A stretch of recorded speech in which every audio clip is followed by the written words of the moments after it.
Hello and welcome to a double edition of Iain Dale All Talk and the Iain Dale Book Club podcast. Today we're going to talk to a politician who's held a number of cabinet jobs. He was Defence Secretary for 6 years, which is almost the longest in history. I don't know if you can guess who the longest serving Defence Secretary was. Well done. It's Dennis Healey. He was in the New Labour cabinet in various roles, and he's Geoff Hoon. Welcome. And you've written an autobiography, Geoff, which is why we're talking to you today. 11 years after you left Parliament. Why is it taking you so long? I think that's a very good question, and there's no real defence to that, save that I just didn't have the time, and I suspect publishers have been inundated in the past few months with manuscripts of finished books that lots of people promised to do and never quite got around to, but lockdowns allowed for us all to finish these projects, and I did. They often say that an autobiography is a work of fiction about oneself. Was it important to you to get your record of history on the record? Because there's quite a few bits in the book where you possibly give a bit of a different interpretation to that which people may have been left with. Deep down, I'm a historian. I did history for my entrance exam to university, and I do think it's important that, in a sense, I had my say. I don't necessarily expect everyone to agree with my interpretation, but there are other interpretations out there, and I simply wanted to add to the confusion. Well, it is interesting to read it, particularly all the sort of the political years, comparing what you say to Alistair Campbell, to Tony Blair, Gordon Brown, etc. So we'll come on to that period a little bit later. But you were almost a reluctant politician, it seemed to me, that you started off in the law, and yet your background would suggest that you wouldn't have ended up in the law or politics. No, and I guess I'm part of that considerable generation of the 60s and 70s that benefited from very generous financial support to go to university. I was the first person in my entire extended family to stay on at school after the school leaving age. So it was university that, in a sense, propelled me into the law. I went into the law really because I had no background in it. I'd never met a lawyer before I decided to study the law. It simply seemed to be something that if at the end of it I liked it, there would be a job and a career, and that proved to be the case. There's quite a few moments in the book where I think that you don't actually say it, but you appear to me to be suffering from imposter syndrome a bit, that you can't quite believe that a boy from the East Midlands has got to where you've got to. I think that is true. I mean, I do tell a story of coming to London with my dad, who was a railwayman, and going past Parliament on a double-decker bus and never imagining that I would one day walk through those gates as of right. So yes, but having said that, you change, you develop, you have experiences, and in a sense, I hope the book conveys that change and that process that happens to everyone in whatever walk of life they pursue. Tell me a bit about your upbringing. My dad was a railwayman. He only really had two jobs. One was as a volunteer in the Second World War in the Royal Air Force, and then for the rest of his life on the railway in Derby. My mother met him while she also worked on the railway. So we had a modest upbringing, I think it's fair to say. I've read Alan Johnson's book, and he describes a friend who actually, I think by coincidence, his father did work on the railway, and because that was a regular job, they had a regular income. So they were just that bit ahead of the Johnsons. But certainly money was very tight when I was growing up. And what did you think you would end up doing when you were growing up?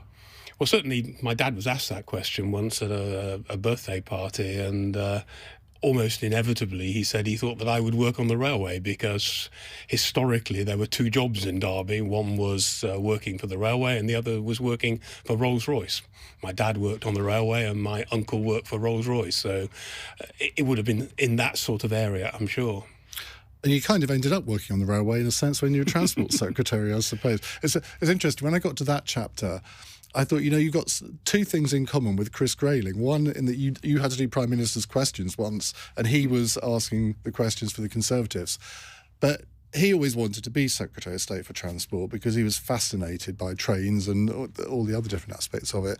And when you were appointed, you were actually quite pleased in a funny sort of way to get that job. Well, it did seem appropriate. I can remember once seeing an advert for a lawyer to work for British Rail, and I thought that was probably the job that I was destined for, in a sense. So getting that position was certainly hugely appropriate for someone with my kind of background. But we're getting ahead of ourselves.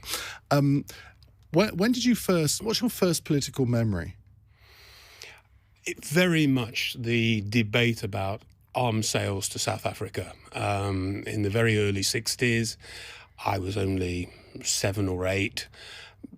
And I think it made me think about the fundamentals in a way that probably up until then I hadn't done. And the fundamentals were, why was it that someone was discriminated against, couldn't vote, couldn't sit in the same room as someone else who had a different coloured skin? And I've just read a book about the judicial system in the south of the United States, and I'm a great enthusiast for the United States, but the way that black people were treated in the South, in America and in South Africa, simply offended my very basic instincts about fairness and justice.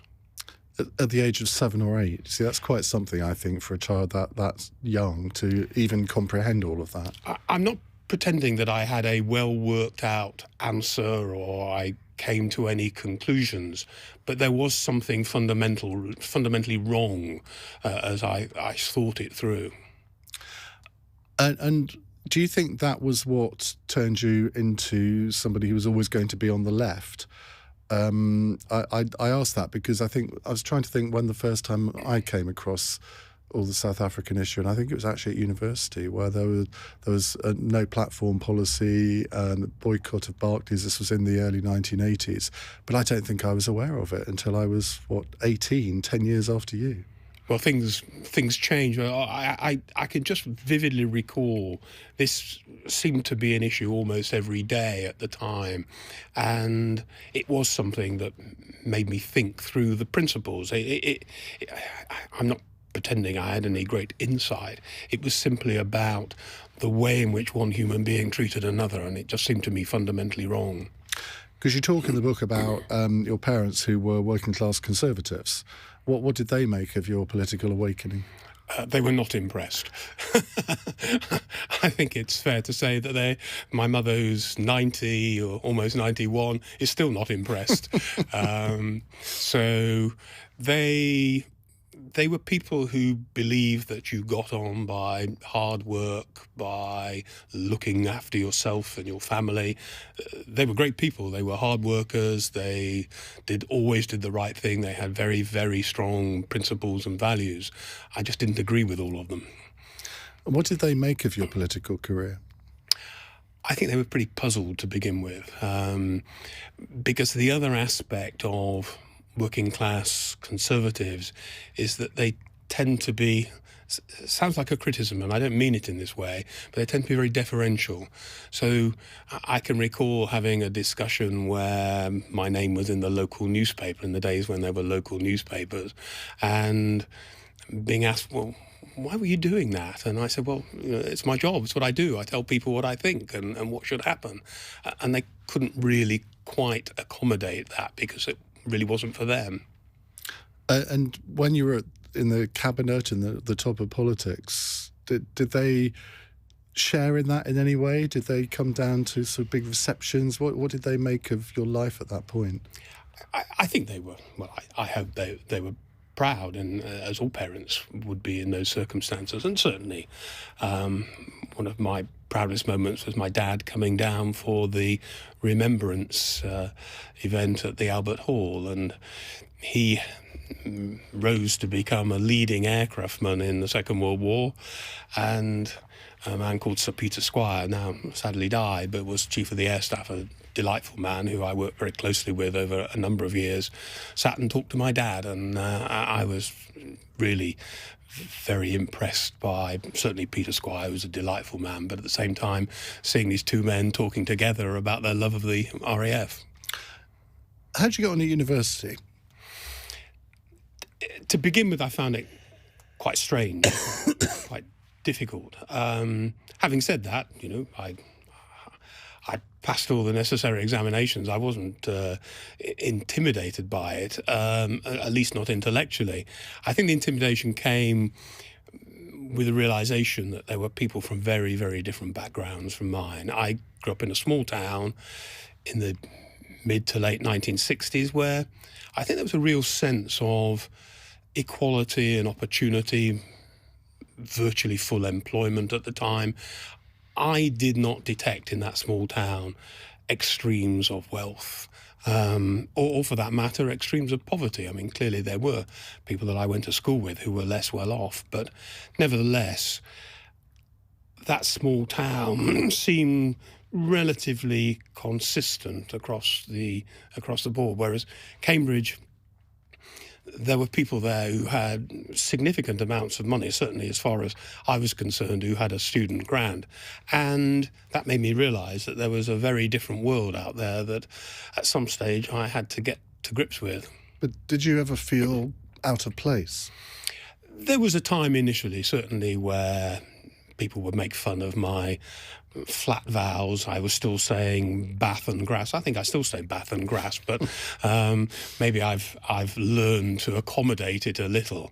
And certainly I was made fun of when I tried to speak in meetings. But even that I didn't find easy because I'm not a natural public speaker. Well, that was something actually that really came through in the book, that you never had any confidence about your public speaking at all. But how did you get to be more comfortable with it? Because you say, well, I was never going to be an orator. But I don't remember thinking sort of that you're a bad speaker. I just had to force myself, is the short answer. I tell a story in the book about going to a student meeting in Cambridge and thinking that there were 2 or 3 things that needed to be said in the course of this particular debate. Not saying them because I just could not force myself to get up on my feet and say it. And someone else said exactly those things, and I was furious with myself that I had the ideas. And if you'd have spoken to my friends at the time, they'd have said, we can't keep him quiet. But I couldn't bring myself to do it in public. And by that anger with myself, the next time I forced myself to speak, and so it went on. And gradually I overcame those nerves and that anxiety. But in some ways I've not regretted that nervousness, because I think it makes you a better speaker, that you spend your time thinking about what you're going to say. I don't know whether I mentioned this in the book, but I know for one of my first speeches in Parliament, I sat there in the days when new members had to wait to the end before they were called, after all of the Privy Councillors and all the other people were called. And I'd got an outline of a speech, which mostly was crossed out by the time I'd finished because someone else had made the point or someone had said something better. And I think that nervousness is not a bad thing, because I've seen so many people in Parliament speak without thinking and not be very impressive as a result. So second-guessing everything that you say is not a bad thing, actually. There's a great anecdote that you've got about an event that you were speaking at with Neil Kinnock, and you had to introduce him. And you literally said about 3 sentences and sat down, and he turned to you and said, "Is that it?" That's absolutely right. And then he went on for about 3 hours. He looked at me he was shocked. He really genuinely was shocked, because if I said 3 sentences, that was about it.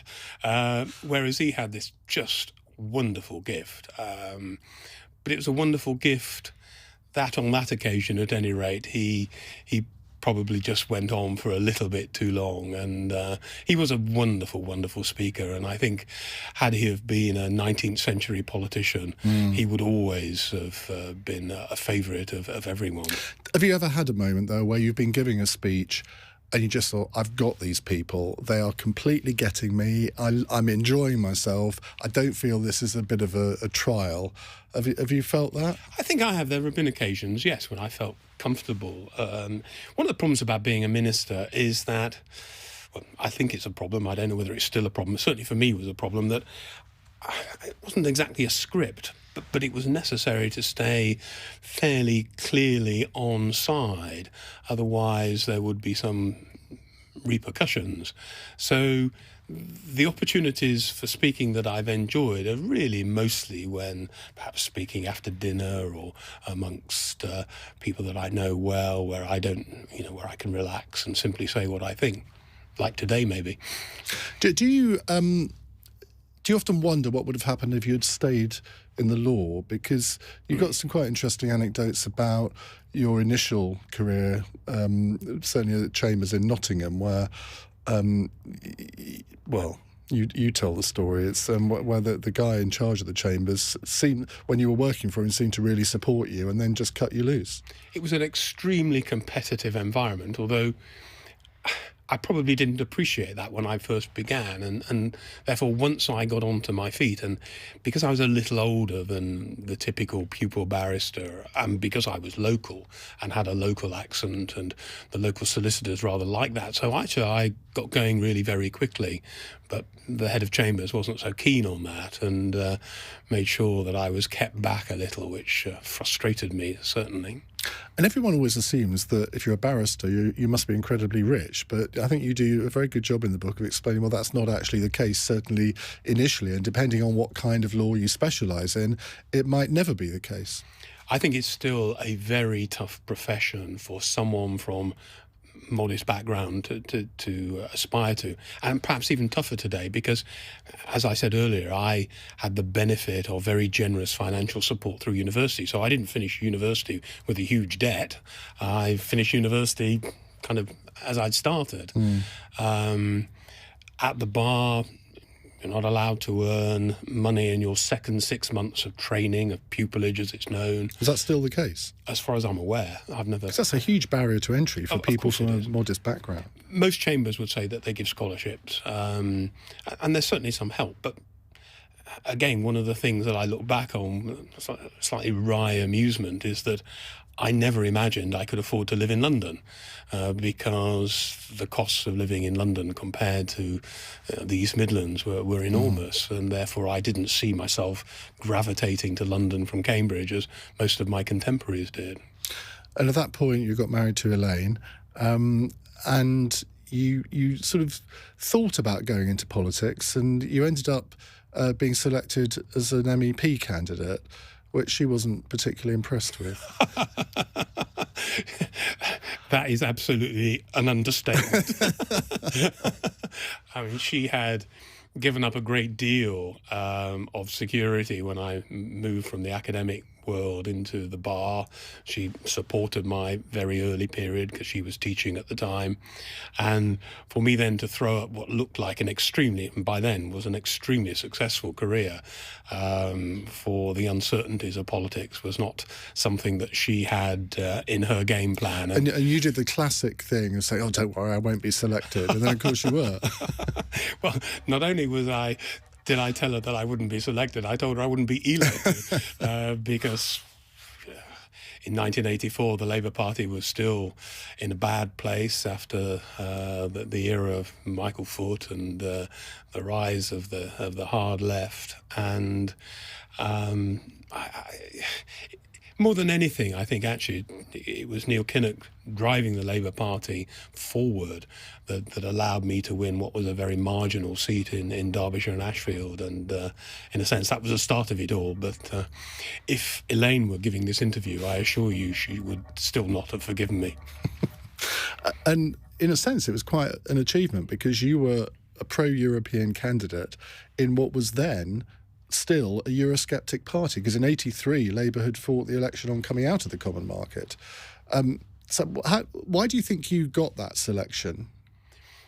I wouldn't go quite as far as saying that the party was Eurosceptic. I think maybe some of the leading lights, I think maybe some of the activists, but actually I would say there was still a huge number of pro-Europeans. And my pitch was basically, look, we are a pro-European party. We've been through this process. It's now time that we made a change. And that went down extremely well, much to my surprise, I might say. And you quite enjoyed your time in the European Parliament, didn't you? I did. deep down, I think anyone on the left must be an internationalist, must believe in cooperation with other countries, trying to work together to solve problems. And I found the European Parliament a remarkable place, although at the time it often, and still is, was criticised for being a talking shop. But actually, I could go there and I could meet people from a variety of different countries. We would discuss how we would approach common problems, and we could adopt their solutions or we could reject them, but at least there were people there who'd been through it before, and I found that an incredible process, and I still think that the European Parliament is a much underrated institution. But you always wanted to get into the House of Commons. That was your eventual aim. I think the worm of ambition was eating away at me, yes, and it was a logical next step. Although again, it wasn't the easiest transition. Not that many people have made that move from the European Parliament to the House of Commons. But I guess once I was there and I realised that real decisions and real opportunities took place here in London rather than in Brussels or Strasbourg, then it was the place to be. And you succeeded Frank Haynes in Ashfield. Now, I don't know how many people listening to this or watching this will remember Frank Haynes, but I remember him from the mid-1980s as one of the real characters of the House of Commons. He and Margaret Thatcher had a bit of a thing, didn't they? She rather liked him, even though he was about as far away from her as you could possibly get. That they always had quite a good bit of repartee. Just tell us a little about him and what were the challenges in the selection process succeeding somebody like Frank? Well, first of all, he was a wonderful man. He was generous and kind and went out of his way as a constituency MP to help people in Ashfield. So that was a huge challenge right from the word off. He also, as you say, was a real character. I think he referred to Margaret Thatcher as me duck in a very East Which, coming from the East Midlands, she would appreciate. Which, coming from the East Midlands, although the thing about Frank, that he wasn't from the East Midlands. Oh, right. He was actually a Bevin boy who came from London originally and was sent up in the Second World War to work in the mines, where he met his wife and began a dynasty in and around Ashfield. I think the party probably locally were looking for a complete contrast, which of course they got. But nevertheless, Frank would be out on a Saturday evening leafleting with my leaflets rather than his own. He and his wife were tremendously supportive and hospitable. So he was a great man to follow. But one of the things that he always said, and I never forgot this, and Neil Kinnock once said something similar to me, Frank Haynes had been a whip for a time, and he said, I never, ever won a vote in the House of Commons, having been elected in 79 and leaving Parliament in 92. That was a long, long period of Labour defeat. And he wanted someone to succeed him who would not only win votes in the House of Commons, but might go on to ministerial office. And that was really, I think, why I was chosen. Tell us what Parliament was like when you were first elected. I mean, the first day when you walked through the door, when you made your maiden speech, it's a very different place to 2021. Yes, it is, although you will know far more about it in 2021 than I do, in the sense that I watch it on the TV, I watch the news, I'm still hooked on politics, as anybody who's been involved always will be. But it's not quite the same as being involved in a day-to-day way. So I think part of the problem initially in 1992 was, of course, the Labour Party had expected to win the 1992 election. So there was a letdown, and Neil Kinnock obviously felt that it was the right thing to stand aside. John Smith came in. Just before we get to that, in the 92 election, you relate an anecdote about a voter that you met about a week before polling day, and that had a profound effect on you and made you think, oh, maybe we aren't going to win after all. Well, you're quite right, and I should have mentioned that. I knocked on the door, clearly a council house, and a lady came to the door, very, very well dressed, very proper. But you could see in that glimpse you get when the door opens that her life was very, very modest. And if you remember, Labour had made only 2 promises in 1992, and one of them was to substantially improve the pension. And so I asked her whether she would be voting Labour, and she said very politely that she thought probably not.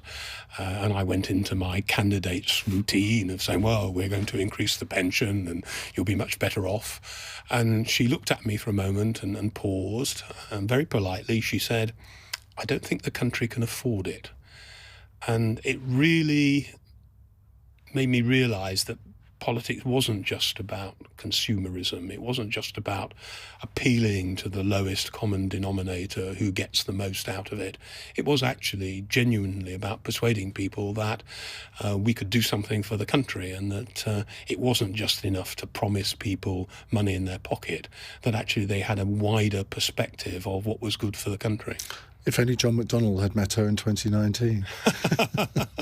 It might have helped. It might have done. So the 92 to 97 Parliament started, obviously a very difficult one for the Conservatives. You met Tony Blair and Gordon Brown fairly early on. Yes, I did, although in odd circumstances. Actually, I think it was in the first time I met them both was just before. I'd met Tony, actually, on a visit to Brussels when he was Shadow Employment Secretary. So I sort of knew him, but not terribly well. I'd not met Gordon Brown before. I was actually looking for somewhere to live, and I bumped into them, and Gordon Brown was extremely helpful and guided me south of the river, which is a place I could afford, rather than where initially I had been looking, which I knew I couldn't afford. So he was extremely kind and very generous. I also walked back with them after John Smith was elected as leader, entirely by chance.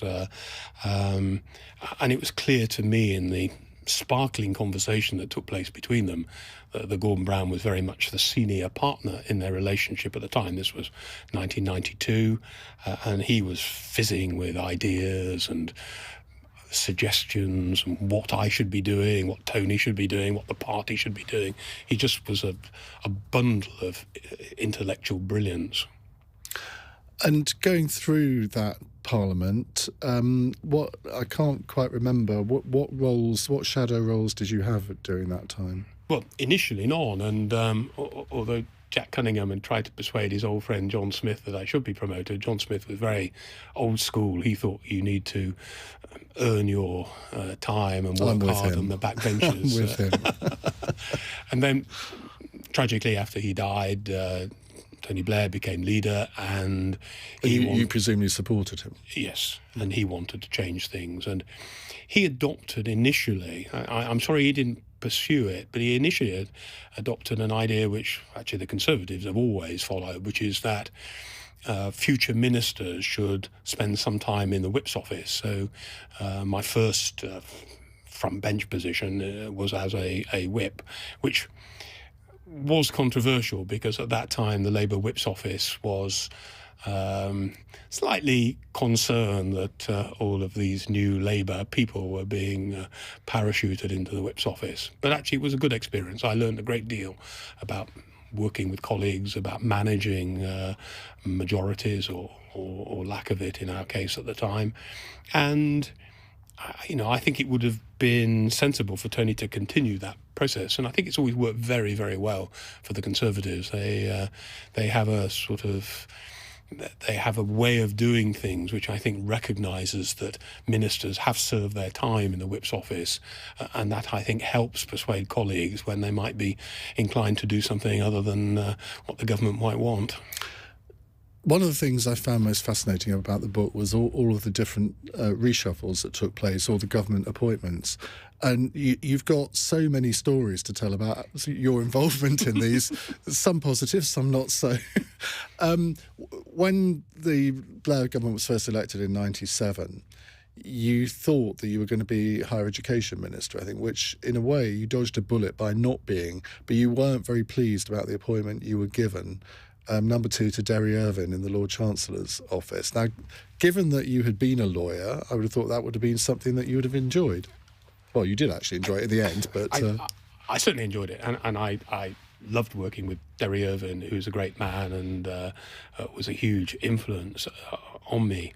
But at the time, when I was appointed, the Lord Chancellor's Department, as it was then, it's now subsumed into the Ministry of Justice, but the Lord Chancellor's Department did seem to be a bit of a political backwater. And moreover, I did seem to have been typecast as a lawyer, and I just couldn't see what I was going to do, not least because on my very first day in the department, the private secretary who'd stayed on to see in the new minister warned me that actually the big challenge will be to get anything to do at all, because he was used to a Lord Chancellor in the 92, 97 John Major government who really did everything, and there were no crumbs even on the table for the junior minister to do. So that's what I was expecting. What, of course, I hadn't realised was, first of all, how pivotal a figure Derry was in chairing a series of cabinet committees, how important the whole legislative process was for any government, and the fact that I was the number two equally meant that when Derry made a statement in the House of Lords, I had to get up and repeat it in the House of Commons, which was very good preparation for later life as a more senior minister. And what was he like as a person? Because he does have a certain reputation for being quite overbearing, not having many people skills. Did you find that? I guess my initial meeting with him might have suggested that. He expressed very clearly, and sorry, I should say, I had never ever met him before that first meeting, so I had little idea of what to expect. He made some observation about not really thinking that elected politicians were quite up to it, which wasn't the most delicate or diplomatic of introductions, but actually we got it like a house on fire. I mean, I think he's one of his great skills is identifying your abilities and using them. And as soon as he realised that I could do a job and that I might be helpful, we got on extremely well. He was a bit gaff-prone, though, wasn't he? Sorry, a bit? Gaff-prone.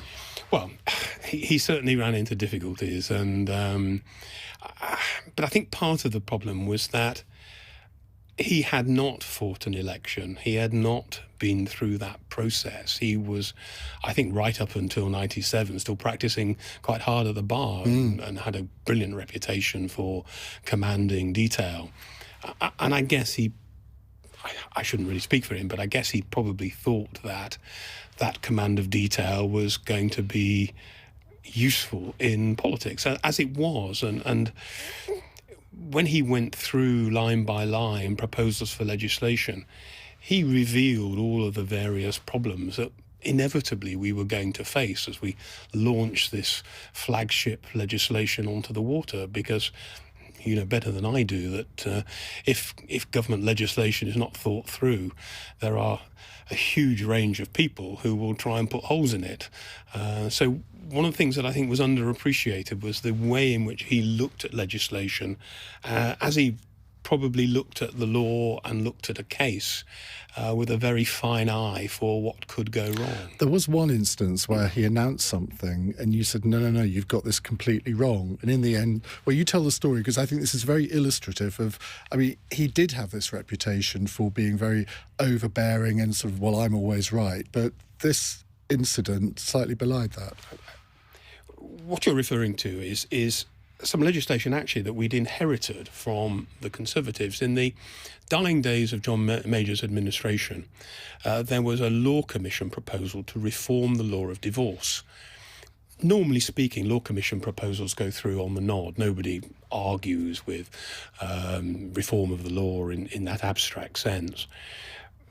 Towards the end of John Major's time, he could barely command a majority in the House of Commons, and a number of his Conservative MPs banded together to try and move this legislation in a direction they thought was necessary. And basically their thesis was the reason why there were lots of divorces was because it was too easy.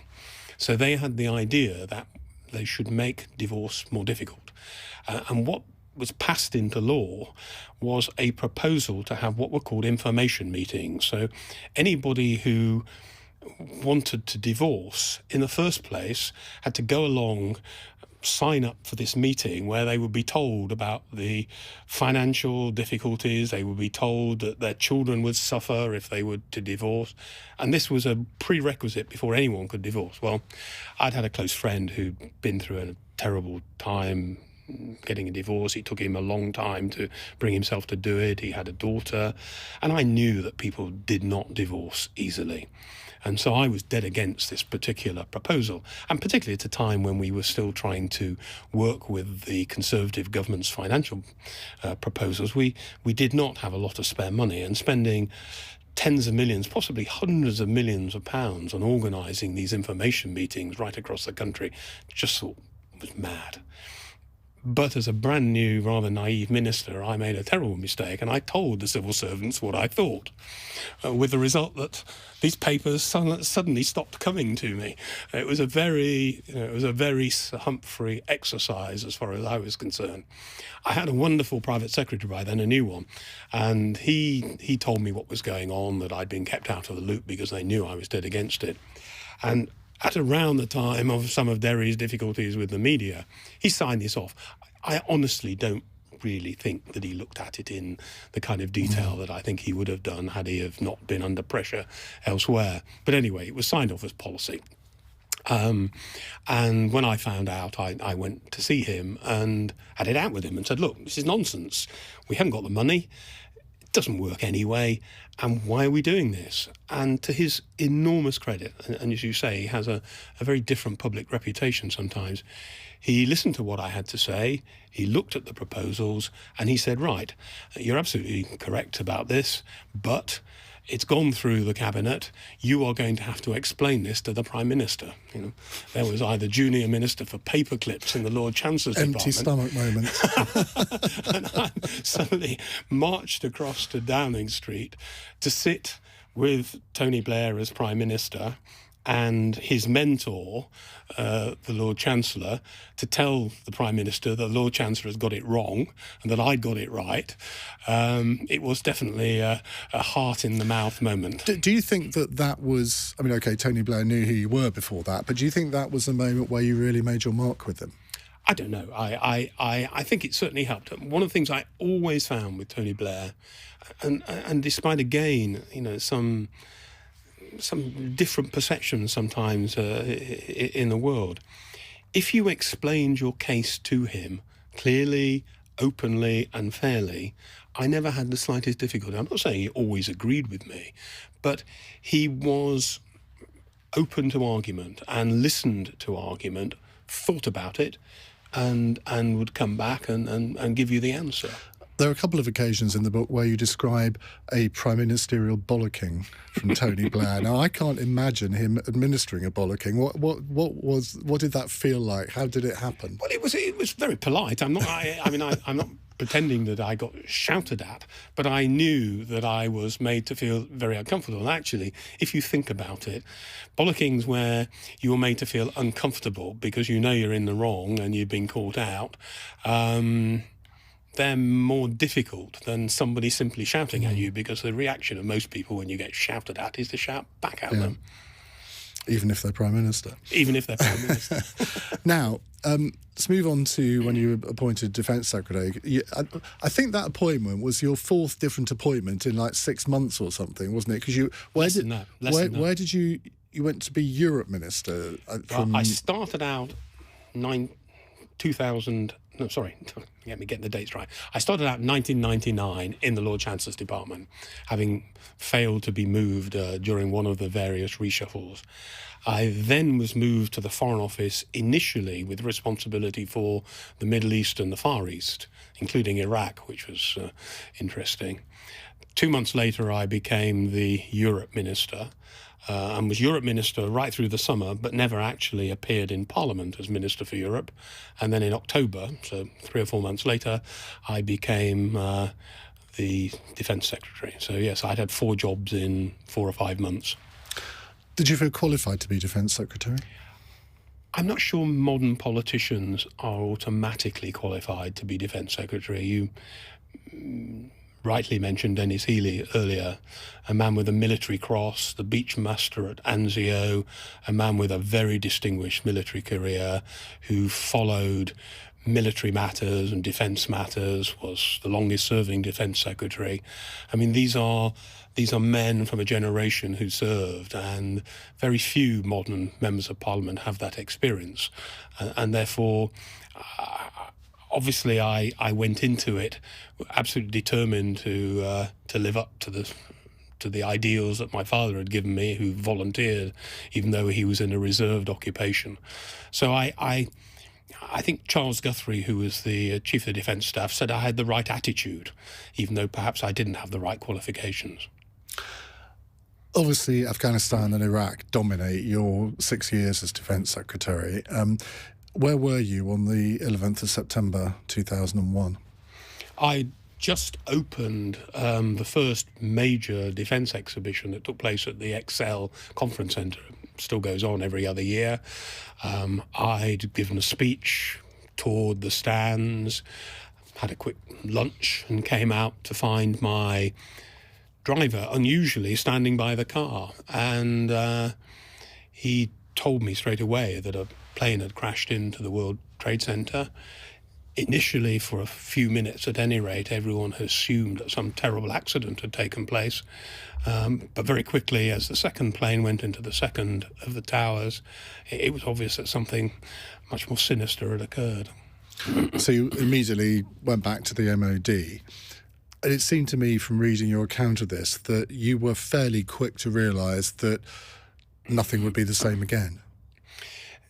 I think my first response very clearly was that we had to be ready for the inevitable request that I knew would come from the United States for assistance. I'd lived in the United States. I still have more family there than I have here.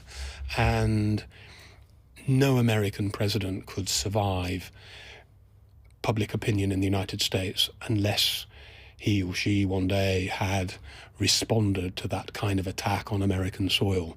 So I knew that there would be an American response, and it was absolutely clear to me that we would stand alongside the United States in whatever endeavour they embarked upon. Tony Blair was at the TUC. He came back to London. When was the first time that you talked to him about it? I think there were some ad hoc meetings that evening, although I'd had meetings in the MOD with my idea about preparing for the American request, which I think some of the senior military figures also recognised. To be fair and to be entirely accurate, most of the rest of that day and the few days thereafter were really about protecting the UK from what we thought was going to be an attack on the United Kingdom, indeed on other parts of the world. So much of the emphasis in the meetings in Downing Street and elsewhere was really about protecting the United Kingdom. The meetings that I had in the MOD were beginning to be about what contribution we could make to an American military operation in Afghanistan. And when did Iraq first appear on your radar as Defence Secretary? Because it wouldn't have just been before the 2003 invasion. Because I seem to remember a remark in the book where you said to somebody that actually Iraq is a bigger problem than Afghanistan. Iran, yeah. Sorry, Iran, yeah. Yeah, well, I didn't actually say to someone. I actually wrote a note to Tony Blair to that effect. So it was kind of Easter time in 2002. There was beginning to be talk coming from the US that Iraq was very much on their radar. Certainly we became aware of planning meetings. By chance, those planning meetings were taking place, I think, roughly in the same building as the Afghanistan planning meeting. So although we weren't part of it initially, we knew that something was taking place. But as you say, my initial response was perhaps Iran was going to be a much bigger threat to the world than Iraq. And I still think that judgment was about right. So let's look at the period leading up to the invasion. You say in the book that maybe too much importance has been ascribed to the meeting in Crawford, Texas, between George Bush and Tony Blair. Why do you think that? Because that, I think the common narrative now is that was the crucial meeting. At the time, it did not seem to be that fundamental. There was in a sense, a process of working ever more closely together. I mentioned that there was some planning taking place in the United States already at CENTCOM. We were then invited to participate in that planning, and gradually there was an impetus developing. But I never ever felt that it was inevitable that we would be involved, partly because we had argued very strongly, as Tony Blair had argued, for the UN route and trying to find a second resolution that would have allowed a much broader coalition to participate. Equally, I also knew that we had to get a vote through the House of Commons, and that might not be straightforward. So, in a sense, my whole approach to this was always conditional. There were always a series of hurdles that we had to cross before actually we would be committed. And as Defence Secretary, did you feel that you were involved all the time in all the important decisions? Because Tony Blair was quite famous for sofa government, wasn't he? And you relate an incident later on when Gordon Brown was Prime Minister where you felt that you were being completely excluded. But presumably in this, you were in the room. Yes, I was. Although, again, the planning was across the board. Many people, probably rightly, have said that there was not enough aftermath planning, and that was certainly one of the conclusions of Chilcot. But I think I spent more time in meetings planning the aftermath than necessarily planning the military activity, because the military activity was managed very, very effectively by senior military figures. The planning for the aftermath, we did not have a group of people who were aftermath planners. And I have to concede that we planned for the wrong things. We did not anticipate the level of resistance and the problems that we faced in Iraq eventually. We were planning to make sure there was enough food because 60% of the Iraqi population had relied on UN food. We planned and succeeded in taking water from Kuwait, a place that precious little water, into the south of Iraq. So the things that we did seemed right at the time. I've got to accept that with the benefit of hindsight, they were the wrong things, but we spent a lot of time doing it. But wasn't it predominantly the aftermath was such a disaster because the Americans took a lot of wrong decisions at that time? Well, there were two key decisions that we were very unhappy about. One was the disbandment of the Ba'ath Party. Going back to the end of the Second World War, the British government at the time and the military authorities recognised that lots of people had joined the Nazi Party, not because they were enthusiasts for Hitler or his appalling ideology. They joined the Nazi Party because they wanted to be civil servants or teachers or public officials of some kind. And that was true of the Ba'ath Party. And I think the decision to disband the Ba'ath Party not only created enemies amongst people who lost their jobs and lost their livelihood, it also meant that we lost a whole group of people who could have managed Iraq as Iraqis rather than having to do that as a foreign occupation force. The second was the disbandment of the Iraqi army.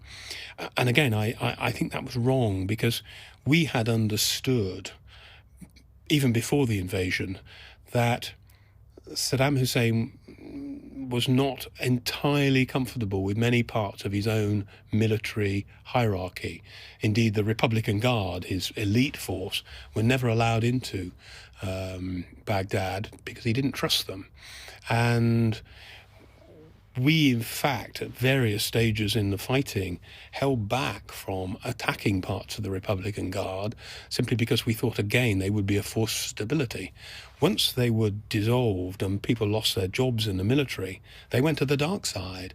And we were well aware that some of the explosive attacks, some of the organisation of the attacks on our forces were done with very significant military ability. And they were people who previously had probably opposed Saddam Hussein, but now equally opposed the occupying forces as they saw it. Let's talk about the suicide of Dr. David Kelly, which I imagine was probably the most difficult bit in the book to write, or to write about. Just take us through events from your point of view. And there's one very poignant piece in the book where you meet this man in the old War Office, where you're decamped because the MOD was being renovated. And you went down to the canteen for a meal and ended up talking to this guy who turned out to be Dr. David Kelly, but you only knew that when you met his wife and family after he'd died. I mean, that in itself must have been quite a shock. This was in the immediate period before the invasion, and I had been spending all weekend in London, obviously, as well as the rest of the week. And it was a Saturday evening. I think I'd got a private secretary. I don't think there were many other people around. I was working through some papers, and I was hungry, so I went downstairs.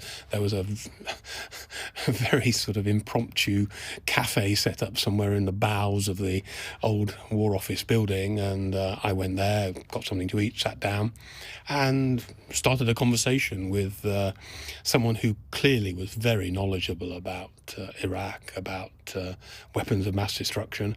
I mean, one of the things I remember vividly was him telling me that we were absolutely right to be doing what we were doing. And it was a great conversation from my point of view, because ministers can sometimes be overprotected.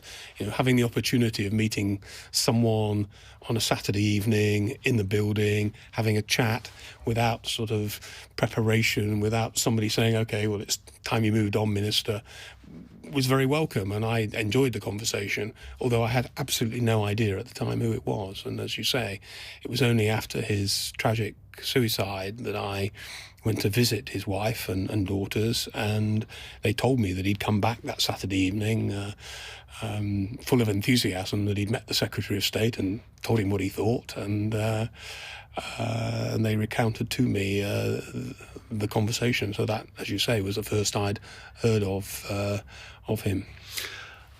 So rolling back from that, when were you first aware that there was somebody who had gone to the media? I think it was a Thursday evening. I think I'd been to some event, and I came back to the Ministry of Defence, and Sir Kevin Tebbit, the Permanent Secretary, told me that someone had come forward. I don't think I was given his name even at the time, and I wouldn't have known the name, not least because he wasn't actually a civil servant as such. He had been involved with the MOD, but was some sort of a contractor, not an employee in the full sense of the word. But even then, we were not entirely sure, because I don't think he felt at the time that he was necessarily the source of the quotation that was eventually used. And where were you when you heard that he had taken his own life? Again, I think I was in the MOD. It was a terrible shock to everyone, more than a shock. I mean, but could you at that point even understand how big a event, how big a story this was going to be? Oh, I think so. Yes, I realised, but it also made me realise something, which I hope also I've tried to set out in the book. Politicians and the political process, and journalists are part of this process. It is a very hard, demanding activity, and I think in a way it can be slightly corrosive. And I think we all get used to that because it's part of what you have to do to survive.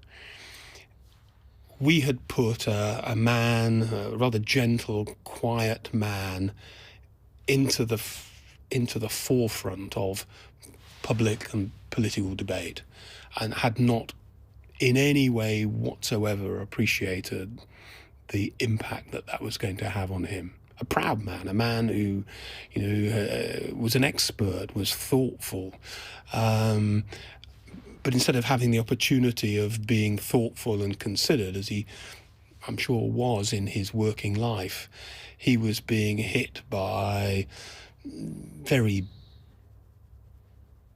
primitive questions about ideas and motivation and what he'd done and what he hadn't done, and he just could not cope with it. As we sit here nearly 20 years on from that, there's all sorts of conspiracy theories about what happened to him. Did he take his own life? Were there other dark forces involved?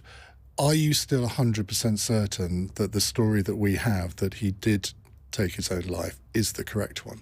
I have never seen anything to suggest other than he took his own life. I went to see his family. As far as I'm aware, they accepted that. There was, in effect, a full public inquiry, which was in essence an inquest that took place, as you've observed, in a blaze of publicity. So I just have no doubt that if there was a fact or piece of evidence that proved something differently, then I would have seen it and we would be aware of it. What was the process of making his name public? I never really got to the bottom of what exactly happened, other than the fact that his name was around, people were aware of it, and essentially they put it to the press office in the MOD, who confirmed it. There was certainly no intention. How did they confirm it? Did they have to come to you and say, "Do we confirm this?" No, they or didn't, not?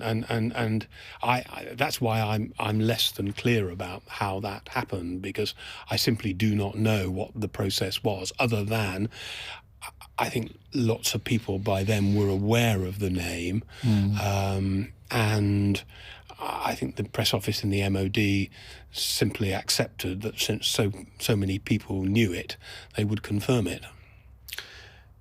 As you went to see his family, I mean, as you drove up to the house, what was going through your mind? Because it must have been one of the more harrowing events of your entire life, I would have thought. I felt it was my duty to go. That may sound rather a heavy word to use in this context, but I felt that I needed to see them, to explain, as far as I was aware at the time, what had happened. Frankly, to apologise for the way in which he had been treated by the world, not just by the MOD. They were gracious, is the only word I can think of. They were absolutely remarkable in the way in which they managed the process, and my presence. I could well have understood that they might have been angry and resentful about my turning up on their doorstep. They were actually very, very generous, not only to me, but to the Prime Minister, to Alistair Campbell, and they specifically asked me to say so to both of them, which I did. Something similar where I think it was somebody in Wales who had lost, I think there were an initial 10 deaths of British soldiers in Iraq, and one of the parents, I think you met at a function. Am I right? Just take us through that, because I thought this was a very illustrative thing about how the system of government can appear sometimes inhumane to people. No, I think that's a fair observation, but I need to go right back to the fact that, having lived in the United States, I was well aware of the way in which the United States marked the return of fatal casualties. They were marched down from an aircraft, soldiers stood to attention. There were full military honours accorded to someone who died in service. Whereas I had been told that when bodies were brought back from the Falkland Islands, they were brought back months later without any kind of recognition, and I thought that was wrong. So I insisted that, even before we faced the problem of casualties, that we should look at the way in which this was done and, in a sense, copy what the Americans had done. And therefore, when the first bodies came back, I was at Brize Norton to receive them on behalf of the government. We had also invited all of the families to attend, and after 2 or 3 hours of formality, we then went into a mess, a sergeant's mess, I think, where the families were sitting around tables. It was not an easy thing, and I still recall how uncomfortable I felt at that time, because these were people who only very recently had lost probably the most important person in their lives, their husband, fiancé, son, father. And I had to talk to them, and I didn't really have the words to do it. It was not something that I think anyone could prepare for. I'm made worse by the fact that one of the families, as you say, from Wales, told me that following their son's death, they had had letters of condolence from the local authority, from the Welsh executive, for a whole range of organisations, but they'd heard nothing from the government. And I was really shocked by that and went back very angry to the MOD to demand why this was the case. Why no one from the military had thought fit to be in touch. And I think the answer, I never really got a satisfactory answer, but it was to do with history. It was to do with the numbers of deaths in the First and Second World War and the impossibility of providing that kind of 21st century approach, as opposed to perhaps one that was formed in the 19th century in days of mass casualties. So I insisted that this was done, and indeed I myself hand wrote letters to every fatal casualty from then on to the end of my time in the MOD. Many of those people had died in road traffic accidents, but nevertheless it seemed the right thing to do. Because I remember Margaret Thatcher did that in the Falklands War, and I think Tony Blair did a lot of it also for Afghanistan and Iraq. We're slightly running out of time. I'm looking at the clock, and I know I've got to do a pre-recorded interview in about 10 minutes' time. So okay. I want to skim through a few quite important events now. 2005, Tony Blair tried to sack you as Defence Secretary, but you fought back. Well, he did sack me as Defence Secretary. Well, yes, he did. He did, but you got another job. Well, I've often thought about that morning. The count in Ashfield was always very late, partly because there's quite a lot of rural, former coal mining areas, so it takes a while for the votes to come in and be counted. So I probably didn't get to bed till, 4:30, 5 o'clock in the morning. And when the phone rang at 9 and it was the Prime Minister, I probably wasn't in the best of moods, if I'm absolutely honest. And my mood went sharply down when he told me that he no longer required my services in the government. So I was pretty irritated, and I told him so. He then very fairly said, well, let's have a chat about it, come round, and he, being London-based, hadn't appreciated that I was still in the East Midlands, so after a very, very fast car journey with my protection team down to London, I went into his office in Downing Street and saw on the screen that actually I was slated to be Leader of the House of Commons, so I clearly didn't argue any further. But he wasn't a very good butcher, was he? I don't think any Prime Minister particularly enjoys that process. The memoirs I've read, they all say, even Margaret Thatcher, the Iron Lady, was supposed to hate the process of reshuffles. And it must be extremely difficult for Prime Ministers to say to people that their services are no longer required. And certainly there were a number of occasions that I'm aware of where people went into his office and came out thinking that they'd just been praised, only to be told that actually they'd just been sacked. So that perhaps is a measure. It's perhaps, at this distance and this remote, I think it's a measure actually of his kindness. I don't think he enjoyed the process of sacking people and wanted to let people down as gently as possible. Sometimes it's so gently that they didn't notice. When Gordon Brown took over in 2007, he made you his chief whip, which didn't turn out very well for you in the sense that you felt constantly undermined by your number two, Nick Brown, who then became chief whip after you. And then you became transport minister. But you eventually came to realise that Gordon Brown wasn't the guy that many people had thought he was in terms of being Prime Minister. And you led with Patricia Hewitt, led a sort of an abortive coup attempt at the beginning of 2009. Now, you've got some fairly harsh words to say about Harriet Harman on this. In fact, I say you say some harsh words. I think you could have said some very harsh words, but you seem to have held back. Well, I didn't say any harsh words. Feel free to express them now. Okay, well,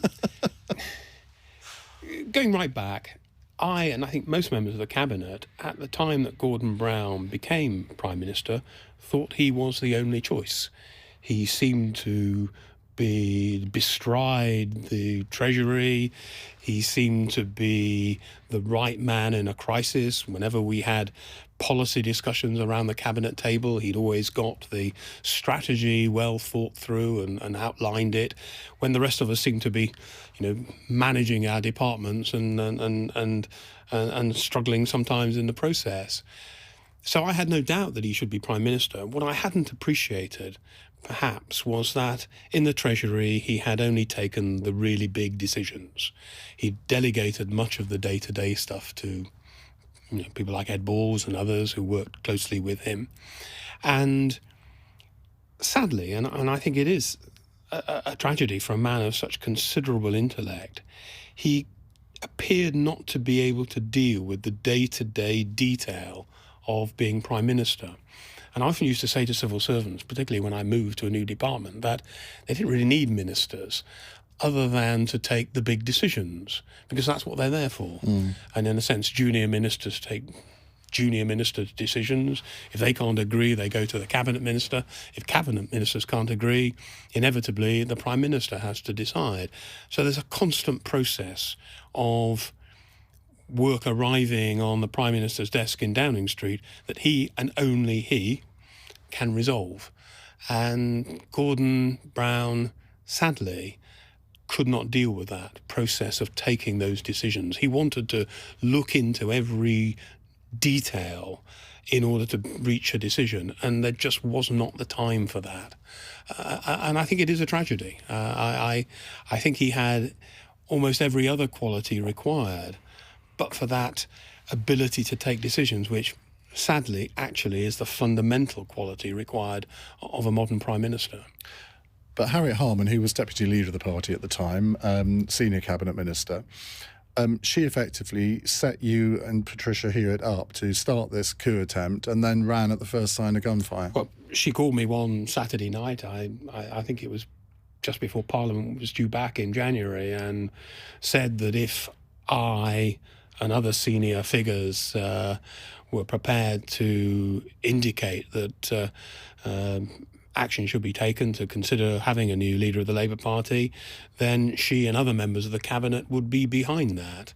I wasn't particularly keen on doing it on my own, and I'm pretty sure she gave me Patricia Hewitt's telephone number. I mean, Patricia and I were colleagues, but we weren't close friends, particularly I certainly didn't have her mobile phone number.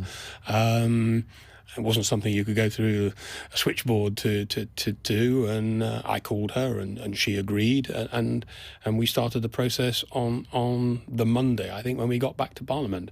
And I've never actually double-checked with Patricia. Perhaps I should have done, but as far as I'm aware, Harriet must have had a similar conversation with Patricia. I hadn't had the conversation.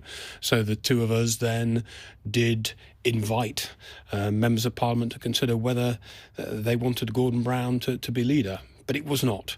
It was not my finest moment. It was not something that I looked back on. You basically went over the top and found that there was nobody following you. Well, that's true. It wasn't very well organised, and I